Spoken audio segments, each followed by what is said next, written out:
G'day legends, time for a bit of Jim Does SuperCoach with our NFL SuperCoach Week 10 wrap show. A little bit of a Week 11 look ahead as well, of course. And as we all expected, Mills Mafia, Davis Mills is your top scoring QB in SuperCoach this week. Sure. Now, obviously the big one is Jonathan Taylor. I very much hope that you captained or looped him this week with the biggest score of the season to date. That was huge. It was a crazy week in general. I scored a 654. That put me in the top 1%. Actually 87th overall in this week's rankings. I even moved up to 128th overall in the full season standings as well. Again, top 1%. That's a bit of a thumbs up for you, mate. Jim, top 1% actually now in NBA and NFL SuperCoach. So that's good. I mean, you'd sort of hope so.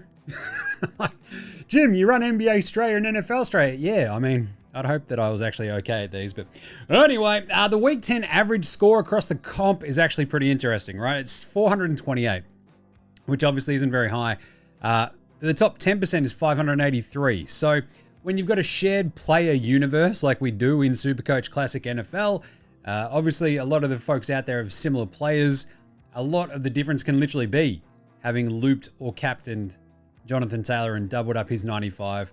The top 5% average was 606 as well, right? So not a massive jump up, but that jump up from the average score to the top 10% tells me that the bottom half, there's not a lot of movement there, but the top half, there's a lot going on. So we've got to stay on top of this. I'll tell you that much. The trades this week, how'd they work out for me? I pulled the trigger on the Drake May, Brock Bowers, RJ Harvey trade. RJ Harvey didn't do much. He was on my bench anyway, I think. So, you know, it's one of those ones you go, that's fine, we'll live. But they came in for Dak, Javonte Williams, and Pat Freiermuth. So getting off Freiermuth worked the treat. He only scored, I think, 9, dropped 930K, whereas Bowers only scored 7. But still, because he had the 74 in his cycle, went up $1 million. It's a $2 million swing. I'll take that, right? So happy days. But obviously, the really big story this week was Jonathan Taylor posting the biggest score of the year over in Germany up against the Atlanta Falcons. And this is something that we actually, had a bit of a spotlight on last Wednesday's show, that the Falcons had a pretty mediocre run defense, and Jonathan Taylor absolutely carved them up. 244 yards on the ground, 3 touchdowns, absolutely crazy gear. And also running backs in general had a really good week this week. One of the other ones that we really sort of keyed in on last week as a bit of a captaincy option was Jahmyr Gibbs up against that horrible Washington defense. That worked a treat as well. But obviously, I mean, with a couple of the other sort of big scorers in your running backs, you had Devon Achane just go absolutely ham against the Buffalo Bills with 74. But injuries is the other sort of big thing. Jackson Dart, a lot of folks have still got him as their backup QB or even their starting QB. He had a really good score this week before he went out with a concussion for the Giants. So he's in the concussion protocol. We don't know if he'll play next week. It's usually fairly unlikely.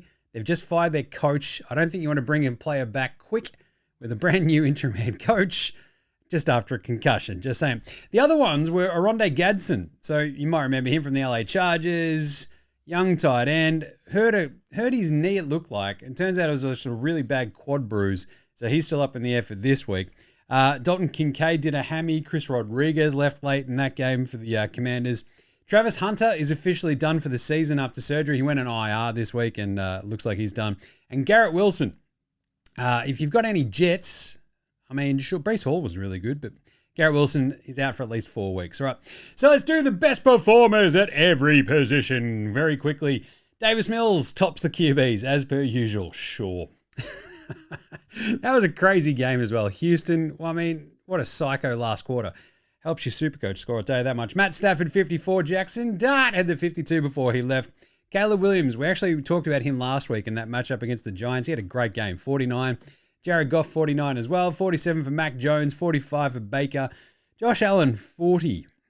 Had a fumble, had an interception. Yeah, it was a bit of a weird game. Dylan Gabriel with 39. Jacoby Brissett, 38. Same with Tyler Shuck. And my beloved Drake May, 37. Same as Marcus Mariota.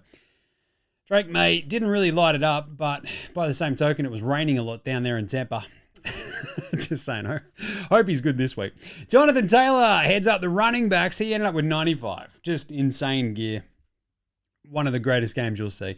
Devon Achane ends up with 74, 73 for Gibbs, 54 for Travion Henderson. Who kept him? Turns out 38% of coaches. So That's pretty smart. Kyron Williams had 42. Weird timeshare with Blake Corum in that Rams backfield for the minute.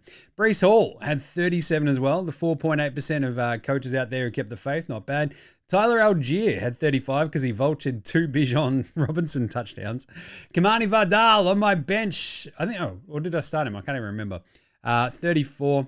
I think he was on my bench this week. Not bad. He's owned by 8%. Good stuff there. He rose 1.4 mil. Josh Jacobs, 33. Woody Marks, 29. McCaffrey ends up with only a 27. For the wide receivers, Drake London carved it up again, 100-plus yards and another touchdown over in the Germany game, 42 for him. Jameson Williams, JMO pops up out of nowhere with 41. Egbuka, 41. Jalen Naylor, 41 for the Vikings. Very cool there. Nico, love that for Davis Mills, 38 for him. Lad McConkey, 37. 37 for Olave as well on the Saints. 36 for Tez Johnson, JSN, and Rome Dunze, both with 35. Round out your top 10. Not bad there. For the tight ends, bang goes Trey McBride, 46. Love that junk time, just potential for Trey McBride in that game. George Kittle had 37. Juwan Johnson for the Saints had 34. 29 for Dalton Schultz, 27 for Tyler Warren. He is still owned by 53.5% of coaches. Pretty happy I kept him this week because I had Bowers on my bench. Didn't quite like that matchup. Turned out the right move because Warren outscored Bowers by 20, so I'll take that every day of the week. K. Dotton, 25. Colby Parkinson on the Rams, 24. 22 for Theo Johnson. Love Theo. 18 for David Njoku. And 18 for Jackson Hawes on the Buffalo Bills. The kickers, top scorers, we had Jason Myers for the Seattle Seahawks. Sure, he had 30. Crushed it. They absolutely smashed. Who was it? Arizona up there. Cameron Dicker, the kicker, he had 28. Tyler Loop had 28 as well, owned by 50% of coaches. Cam Little crushed 26 as well, same as Jake Bates. 18 for Will Reichard and Nick Folk and Andre Schmidt. He also had 16 for Youngwei Koo. He's back and he's with the Giants. Love that for him. And 16 for Mike Badgley. 2. Defense special teams. That was dominated by the Seahawks. They had 2 touchdowns right out of the gate against the Cards. Very, very great stuff there for their defense special teams. DeMarcus Lawrence, he had 2 touchdowns. He only had 2 touchdowns in 148 games prior to that. Not bad. 42 for them, 30 for the Chargers, 28 for the Texans, 26 for both the Dolphins and the Jets. The Jets had 2 return touchdowns, a kickoff and then a punt return back-to-back. It was chaos, and they still only managed 26. 24 for the Broncos and the Saints, 22 for the Eagles, and 20 for both the Falcons and the Raiders. Yeah, bit of an interesting one. So, I mean, the big surprises there, obviously, Trevion Henderson, crazy week for him. Rips off 2 massive, massive touchdowns in the second half for the Pats. Rome Dunze bounce back game. I enjoyed that. He scored late as well, so it was nice of him to sort of jump up and go, yep, I'm still good. 35 points for him overall. Jameson Williams and Jalen Naylor with their 41s were pretty big surprises. Not bad stuff there. But really, I mean, scoring a 95 is massive. The 74 for Achane and the 73 for Gibbs would usually be the sort of headliner, right? But when 95 is ripped off by Jonathan Taylor, you're sitting there going, God, lucky you got him. Achane's an interesting one as well, right? Because he actually goes up against Washington this week, which is who Gibbs just carved up. So, I don't know, 19.9 mil. Interesting side swap option there for Bijan, who's now just shedding money at a rate of knots after an 18. So he heads up our biggest flops. Bijan Robinson, 18 points over in Germany. 2 touchdowns vultured by Tyler Algier, though. And if you're watching these games, he's being used a lot more in the passing game, which, I mean, in terms of volume sort of helps. But in terms of his actual touchdown score, I think he's only got 2 rushing touchdowns for the year, which is brutal. He's owned by 47% of coaches at the moment, Bijan. Be interesting to see how that goes. Other flops, 15 points for James Cook against Miami. So he and Josh Allen, I expected a big week for them against the Dolphins. The Dolphins rocked up, ready to go, and were really, really good. Cook, they tried to force the run a bit, didn't quite work. Justin Jefferson only managed 11 points in J.J. McCarthy's, pretty solid games. He managed 32 to J.J. McCarthy, but obviously went to Jalen Naylor a lot, and going up against that Ravens defense, it just was really, really scratchy all game. So Justin Jefferson is the one who suffered there. Brock Bowers, as I mentioned, the 7 points for him in just a horrible game for the Raiders. It was just gouge your eyes out sort of stuff. But I was kind of happy, like, just going right. I don't really like that matchup against the Broncos. Happy to have Bowers on my team. He's going to be awesome this week, trust me. RJ Harvey only had the 4 points as well after I brought him in against this Raiders team. Thought he'd be utilized a little bit better, but they couldn't get anything going at all on offense. So fingers crossed he pops off this week. Then the Pats defense, 4 points. Derrick Henry only managed 19. Quinshon Judkins only managed 19. Saquon had 23. CMC with 27. It was just, you had some really, really amazing matchups for the running backs. And then you sort of thought Judkins would be pretty good. Saquon, 23, sure. CMC actually was outgained on the ground by Brian Robinson Jr. So bit of a strange week, but overall with some of those big scores, we come out of it going, yeah, the flops didn't maybe kill some folks. Like Ted McMillan was still a bit of a how you going? 17 points for him. The real kick in the guts though is that 18 for Bijan. Thought that'd be a little bit better over there against Indy. He was solid, but he just sheds another 2.8 mil. You got to maybe, look, this is the thing when it comes to SuperCoach. Do we trust our primos or not? We do have a lot of trades when it comes to NFL and NBA SuperCoach. But I think with Bijan going up against Carolina this week, that's going to be a question we ask later on in the show. What are our biggest worries? It's Bijan. It's Bijan's role. What do we do?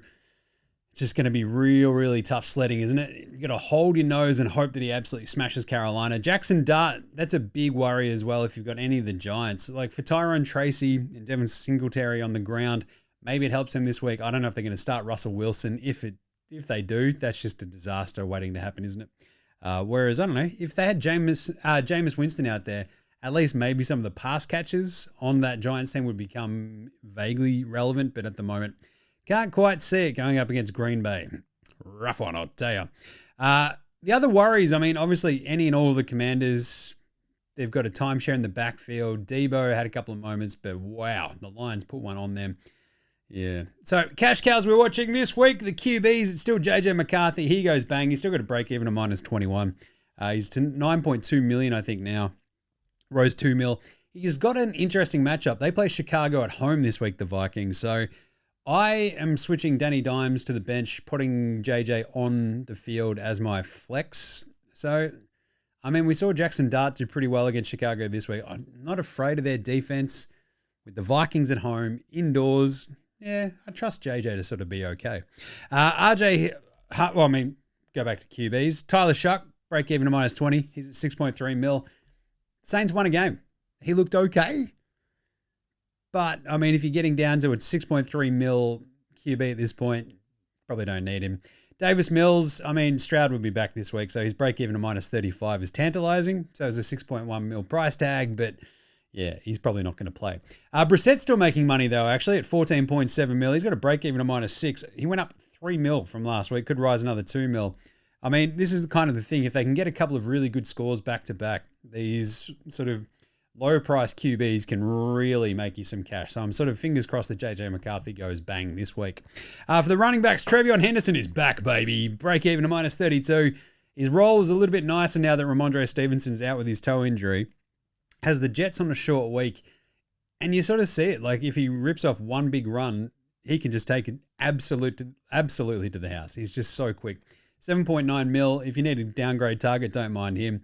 RJ Harvey, I mean, that was a bit of a rough one this week. So, I mean, in terms of his cash cowardness, it's just not as great, is it? I did love Kyle Monongai last week, and he's still got a break even to minus 11. He scored 17, so he went up 980K. He's at 8.9 mil. His role with DeAndre Swift back obviously took a bit of a hit, but he's still pretty good, right? So if you need that downgrade, 8.9 mil for Monongai, 7.9 mil for Trevion Henderson, probably leaning towards Henderson at that point. Brian Robinson Jr., 6 mil as well. He had 21 points this week. Vultured a lot of the carries from CMC as they try to just probably get CMC some rest. Chase Brown has got Pittsburgh this week, and he's got a break even of minus 5. Coming off the bye, 13.4 mil. Pretty interesting there. Devin Singletary, 4.3 mil. Break even of minus 5. Just don't trust the Giants at all. I just can't do it. Saquon's got a break even of 1. So he's at 15.9 mil if you need that sort of side swap from Bijan. But They play Detroit. I just don't know if Saquon's going to tear them up, So, yeah, it's a weird situation at this point, but in terms of the other sort of, like obviously RJ Harvey, Kimani Vidal, RJ Harvey's priced at 11.4 mil. He went up 1.2 mil, which is why I brought him in last week. But now his break even is 30. They play Kansas City. That becomes a bit of a rough one. I'm hoping he just sits on my bench and just, doesn't stink this week and actually sort of steps up and goes a little bit of a, give us a little bit of something, either this week or the week after. The wide receivers, really very, very little movement at the top. A lot of did not plays for the cheapy cash cows. And the only one to really sort of make a big move is Jalen Naylor. I mentioned him. Scored 41. His break even is -6. He's priced at 7.1 mil. Obviously, just helped out by the passing attack going against the Ravens this week by JJ McCarthy. Looked pretty good. And, I mean, Tez Johnson was the other one. 36 he scored against the Pats. Break even of 2 for him. He's at 9.4 mil. He's just going to get a lot of work, I think, from Baker Mayfield. They play the Bills this week. I don't mind Tez, but Jalen Naylor, that cheap, he's going to jump up in price. Kyle Williams on the Pats as well. Break even of -6. He's at 4.2 mil. But if Booty comes back after his hamstring injury, we might just say goodbye to Kyle Williams as well. Outside of that, Torrey Horton on Seattle, break even of -19. It looks awesome, 7.3 mil, but he did not play this week after he copped a 0 right after Rashid Shaheed joined the team. And yeah, don't mind Rashid Shaheed as well. I mean, I mentioned that briefly, I think last week in the trade talk. He could be a really interesting complement to JSN down the stretch. So keep an eye on him. Tight ends, Loveland, Colston Loveland, 8.4 mil, break even to -23. The tight ends is a bit weird, right? Because like between McBride, Bowers, Warren, a couple of the other big names, with Tucker Kraft going down, that obviously hurts. But Loveland's an interesting one. Bowers has obviously still got a break even to -1. He's at 14.7 mil.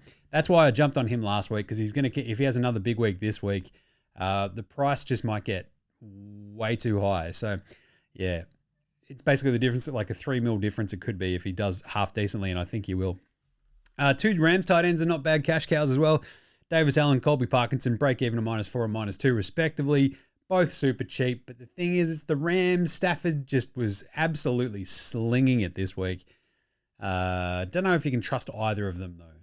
But if you need a really super duper cheap downgrade, that's not a bad one. Luke Musgrave's the other one still. I think he only scored 7 this week as the sort of Packers rotated their tight ends in a lot of different sets. But they were playing the Eagles, and the Eagles, look, against tight ends, did a good job. He's at 3.6 mil. He could have a half-decent one this week as they play the Giants. Kickers, here's an interesting one. Tyler Loop, still owned by 50% as mentioned. 8.2 mil, break-even of 8. I'd say cash him out next week, if that's a plan. You've got Harrison Mevis, break-even of 2. That's an interesting downgrade if you want to.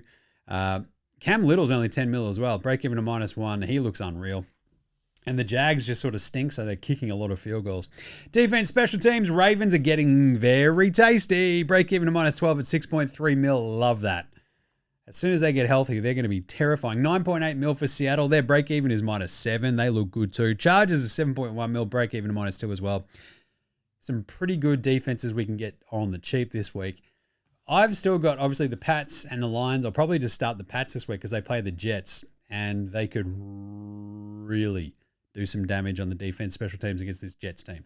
Just saying. So the trades this week, what are we looking at? Well, with buys for Indy and New Orleans, we don't have too many holes to fill thanks to the buys. I mean, I've got Danny Dimes and Jonathan Taylor. So as I mentioned, I've got JJ McCarthy just slotting into the flex for Danny Dimes. And with my bench coverage of running backs, I've like got Kimani Vidal and I've got RJ Harvey. So I'll just put Vidal on field, I believe. The Chargers, look, their matchup isn't too chaotic. I think they play the... who the Chargers got? That's a really good question, Jim. Oh, they play Jacksonville. I feel pretty okay about starting him after what we saw the Texans do to them. So I'm okay not trading this week. I think that's where it is. But if you want to trade folks out, I mean, Tet McMillan is on my bench as well. I've got a full complement of wide receivers this week. So I've got, at the moment, probably Adunze and Tet McMillan on the bench. But Tet McMillan plays Atlanta this week. Their corners have been really, really good the last couple of weeks. He's at a break-even of 24. He's at 10 mil. If you want to trade him out, he's not a bad candidate. James Cook, obviously. Bijan is the big question. Do you trade out Bijan? I'm going to roll the dice with him against Carolina at home this week. Carolina's defense is still very, very much sort of middling, especially on the road. I do not trust them. Ashton Genty's still in a lot of teams, but he does play Dallas this week. I think he will score plenty. But the big one, I think, in terms of your trades this week is to remember to play to the NFL schedule. We talk about this week on week on week, right? So we sort of knew that Jonathan Taylor could have a really big game against that Atlanta run defense, and he did. We knew that Gibbs up against that Commanders defense could have a really good game, and he did. Even some of the wide receivers like Drake London, I sort of was like, yeah, I think he'll be fine against the Colts. They're bringing in Sauce Gardner, but it's his first week there. Drake London was still very, very good. Puka Nacua, I mean, they sort of took it easy, the Rams. He was fine. Devontae Adams is an awesome red zone target. Puka's an interesting one, right? Like, not quite the volume monster we thought he'd be. But at the same time, I think he's just sort of getting back from that sort of slightly pinged hammy that he had. So, and then the ribs as well. So hopefully Puka is absolutely flying next week. But the schedule this week, you've got the Pats versus the Jets. A lot of this for me is the Jets got to win this week against Cleveland, right? And now they go on the road on a short week to New England. I think Drake May has a really, really great chance to be pretty good this week. Trevion Henderson, same sort of thing. Miami, they take on Washington. So they might have the Jahmyr Gibbs treatment right here again for Devon Achane, and he could go whack. Same with Jalen Waddle as well. He's been a really sneakily excellent wide receiver the last few weeks as Tua hasn't stunk it up. Houston play at Tennessee, so that's a good one for Nico Collins and probably Woody Marks. Atlanta at home against Carolina. Bijan, Drake London, even maybe Kyle Pitts. I'd be sort of all over all of them. Green Bay play the Giants after 2 tough losses at home. That screams to me a lot of Josh Jacobs. With Tucker Kraft going out, they've got to sort of, and losing sort of wide receiver after, like, between Dobbs and everybody sort of getting hurt late in games, Christian Watson might be the other one sort of standing out there. So I don't mind Christian Watson. Don't mind Josh Jacobs. Christian Watson might be an interesting super duper just POD. Just saying. Dallas and Vegas play each other, which I love. You got CD Lamb, George Pickens, Javonte Williams. I'd start all of them. I've got George Pickens still on my team. Traded away Dak and Javonte. And like the problem was I was sort of like, the Raiders won after the bye. I'm still going to trust Drake May to outscore Dak this week. But on the flip side, for the Raiders, you've still got Bowers and Genty as well up against the Dallas defense that hasn't been lighting the world on fire because they're Dallas. Really like Bowers this week too. Cincinnati play Pittsburgh's pass defense, so that's a big week in waiting, I reckon, for Jamar Chase and T. Higgins. It is on the road. So Chase as a potential captain, what do we think? I don't mind it. But yeah, on the road, it's a little bit tougher for Joe Flacco against a rush defense for Pittsburgh and a front four that might get after him. So, yeah, it might be a little bit too dicey, but, I mean, the upside is always there against Pittsburgh's pass D. CMC against Arizona feels like a pretty solid one too. Don't mind that Niners team up against the Cards. It should be a fun game. The flip side, the ones that I don't really want to sort of steer, the ones that I'm probably going to steer clear of this week, Amon-Ra and Jahmyr Gibbs against Philly on the road. Bit of a strange one.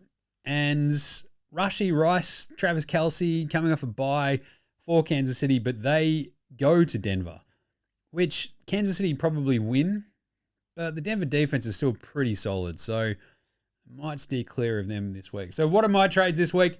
I'm probably not going to make any. I've got 8 left after last week's sort of bring in Drake May, ride him to the end. And I think we've got 8 weeks left of the season at this point. We're in week 11. We go 18 weeks. So, you know, got to keep a few for injuries down the road. Presumably, fingers crossed we all stay healthy. But yeah, JJ McCarthy, as I mentioned, against Chicago at home, comes on for Danny Dimes. Bowers comes on for Tyler Warren. Vidal on field against Jacksonville in place of Jonathan Taylor. I'm okay with keeping my powder dry this week. Because with 8, if I had the 11 trades this week, I'd probably kick the tires on Bijan, but at the same time, he's playing Carolina. Like, he could have just a massive game, and you're like, boy, do I feel silly. Right? So that's where I sort of stand. Get him in. I mean, if you don't have Brock Bowers, if he has a massive game against Dallas, it's going to be really tough to get him. Trey McBride as well is absolutely flying. The 46 this week was very, very, very good. I mean, the Seattle defense looks really awesome, but they have a really tough matchup against the Rams this week, so I'm I'm probably steering clear of both the Rams and the Seattle Ds. The captaincy options I'm looking at this week, Drake May as the VC for maybe a possible loop candidacy, I reckon. I think, the 7th most passing touchdowns the Jets have given up. They've actually got a half-decent pass defense, but now that Sauce Gardner's not there, who knows what could happen. So the Pats at home on a Thursday night football game against a hated division rival. Wouldn't mind seeing Drake May just uncork a big game. As I said, CMC versus Arizona feels like a pretty solid one. Gibbs against Philly, it's a little bit different. Achane, though, if you've got Achane up against that Washington defense, they play in Spain, which is a strange one. That's the 1:30 games, which gives you a little bit of a window if he goes massive to loop him to somebody in the later games, right? So whether it be Puka or JSN or even CMC at the 8:05. So just saying. Jamar Chase versus Pittsburgh, 270 yards per game they give up in the air. We've talked about this time and time again. The Steelers' D passing defense just sort of stinks. But, I mean, they're at home. They desperately need a win. Cincy, that defense sort of stinks. It could be a shootout. Who knows? Chase is a really interesting option. I might end up going with him. Bijan at home against Carolina. Like, we've just talked about trading him out. Could you also put the C on him? Mid-table run defense. They've given up 10 touchdowns on the ground, 112 yards per game. You can get him a little bit. The actual sort of corners that they've got are pretty solid, but if you're using Bijan in the pass game, I'm just saying, don't mind that. Don't mind that. So I'll probably go with Drake May as the vice captain and probably Jamar Chase against the Steelers, or probably, it's either him or CMC, I think, against Arizona. Having seen Arizona get carved up last week as well. So there you go. How do we all go this week? Let us know how you went. I'm feeling pretty good about being 128th overall. Let's see if we can keep it going, right? Let's get some of these captaincy spots right, get our pods rolling, and off we go. 8 trades left, 8 weeks left in the NFL season. I don't know, feeling pretty good, feeling pretty great. But that's it for the Week 10 Wrap Show, Week 11 preview for Jim Does SuperCoach. Check us out across all the socials, Twitter, IG, Facey, TikTok, YouTube. Get around NFL Straya and NBA Straya as well. That's where the videos live for Jim Does SuperCoach on their respective codes channel as well. All right, so enjoy Week 11. This is Jim Does SuperCoach. Let's stay in that top 1%. Happy super coaching.